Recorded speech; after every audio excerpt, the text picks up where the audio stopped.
Hi everyone. I'm just bringing something to the attention of people in Canada is that the N.D.P is in charge of Alberta. They're the Alberta government, and they only have to pay heed to the Liberal government. And the N.D.P is starting to gut a mental health hospital in Alberta, in Ponoka, called the Center for the Mental Health and the Brain Injured.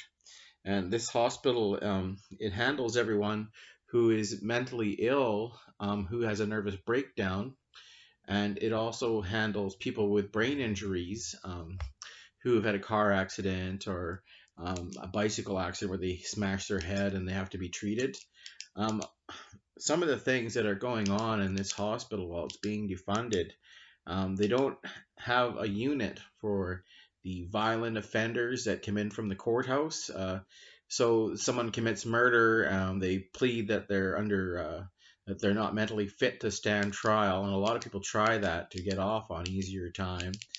And they put them right inside with people who are not offenders, who are non-violent, and these people are extremely violent, and they attack staff, and they also attack the patients there when they're there and commit extreme violent acts. And I've heard of a nurse who and an aide who were attacked by a violent offender in the lunchroom there, and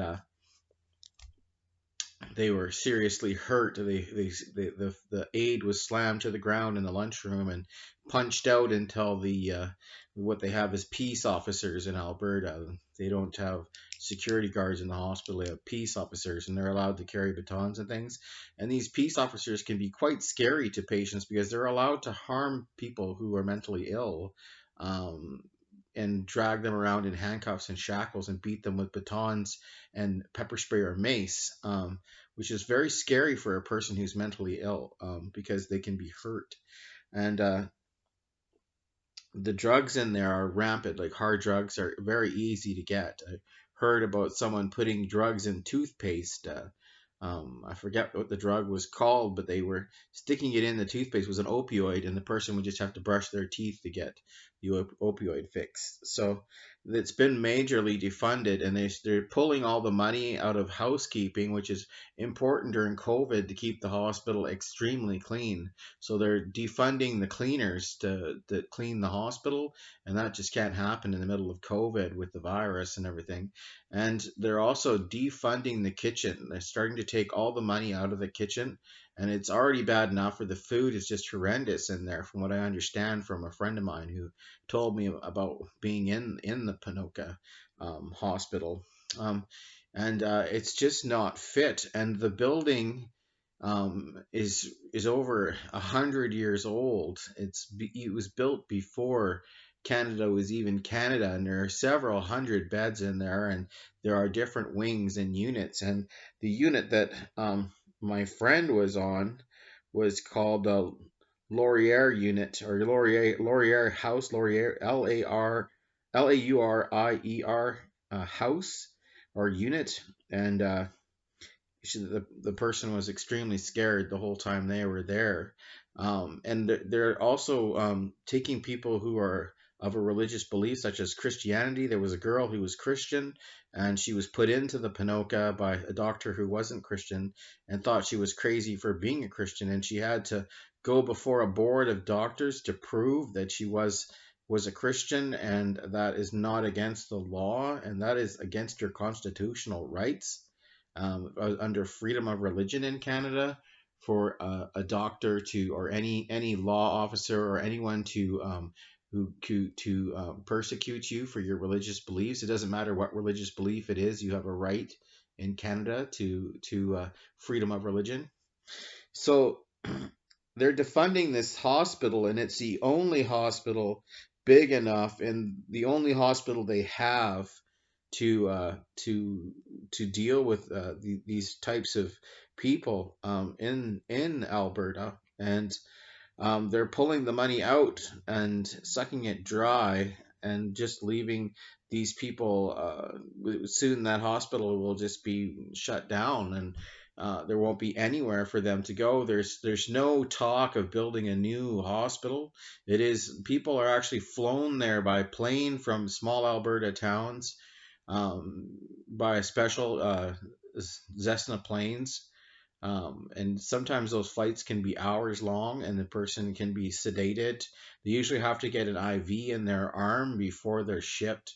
They won't ship them without an IV, so they can administer medications if the person starts to freak out. Um, and it's just horrendous. It's an old and drafty old building. It's not like it used to be, like when they first made it. It's all worn out, and to take money out of something that's falling apart as it is at the seams, is absolutely ridiculous. The government should be putting money into that hospital to restore it or build a new one, with just as many beds and not smaller and better for the budget, because budget pulling is not good for people who are mentally ill, and or have a brain injury. You can imagine if you were out in your car tonight and you slammed into a tree, or you get hit by a car and you slammed your head and you got a brain injury, and all of a sudden they pulled the budget out from you, and that can happen like to you like today. Right now, you could go out on the ice and slip and fall and smack your head. Boom, you got a brain injury and you're a vegetable, and no one's going to help you. So the Canadian people have to stand up to the NDP and the Liberal government and demand better treatment at these hospitals, and that they be fully funded and restored. And I know that in some of these small towns, they don't even have holding units in their small town hospitals, like not even a few mental health beds or brain injury beds. They just have emergency. Some of them are very nice and new hospitals, from what I understand, but they don't have beds for the mentally ill to be held for like 30, 40 days at a time. They don't have the necessary beds. All they have is the Ponoka, and they ship them there, and it's just a hellhole. It's extremely dangerous because of the mix of violent offenders who are claiming mental health. And whether they do have a claim or not, they are not safe to mix with the regular people who are just mentally ill or have a brain injury because of their violent behavior. And it is just not safe for the rest of the patients. And they should have a wing just for violent offenders where they can be held and under secure conditions, um, behind locked doors with locked cells with like one bed, just like a prison is what they should be in until they go to prison. They shouldn't be mixed with patients who are just patients, because they're sick and they're there for their mental health. They're not there because they're violent in any way. Some people are more self-harming that are in those places, are suicidal rather than harming other people, and they shouldn't be mixed. And something has to be said and something has to be done for these people, because it is not fair to mix someone who is nonviolent with someone who murdered someone. I mean, the person that was in there that I know told me that there were people bragging about their murders and things, and how they were going to get out of the hospital and go kill their families and things. And the person, she was very, very scared when she told me about this, and she would not want to go back in there ever again. But she had to be there for her own mental health. So, and it's the only place for people to go in Alberta. So the person was absolutely terrified when they told me about it. So if you don't want yourself to have to go to a place like that and be exposed to murderers who are um, waiting trial to see if they are fit for trial, even though they've killed X amount of people, who knows how many, then you as the public need to speak up and say something and make the government do something. Because if you don't, you yourself eventually will have a breakdown at some point in your life. Whether you break up with a husband and he takes off with everything, or your wife fools around on you with your best friend, or and you have a breakdown, or you just can't handle the stress of work anymore. It happens to everybody. Every dog has his day. You yourself have to speak up, and the family members of people who are mentally ill or have a brain injury, and speak up and say something and make the government stop doing this and fund the Alberta hospitals. Um, in BC, in Kelowna, BC, there's the McNair unit in the Kelowna General Hospital, and then there's the old Kamloops Hospital, and that thing's run down and beat up too.